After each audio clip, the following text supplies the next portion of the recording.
Hey guys, welcome back to mcCalls Paint and Body YouTube channel. Going over the finished product of the 89 Chevy 1500 that the customer had bought brand new in 1989, sold it multiple times, got it back and had us restore it. It was faded, dented, a lot of stuff going on, so we stripped it all down, went back original, complete factory look. We are missing the molding on the front bumper, which is on back order, but he's gonna pick it up anyways. So I know we did some videos throughout, but this is just showing the finished product, inside and out, all done. Customer's on his way to pick it up. We'll take a lap around and check it out.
Fantastic work. The care that they took in it, I really appreciate it. Wonderful place.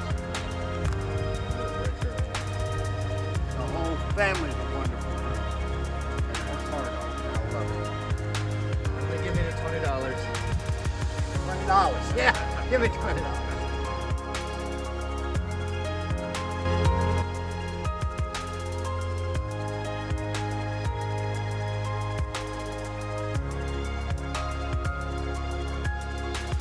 So there it is, that's the end product. Hope everybody enjoyed it. Leave comments below. Be sure you like and subscribe to this channel. Hope to see you guys soon. Thanks, take care.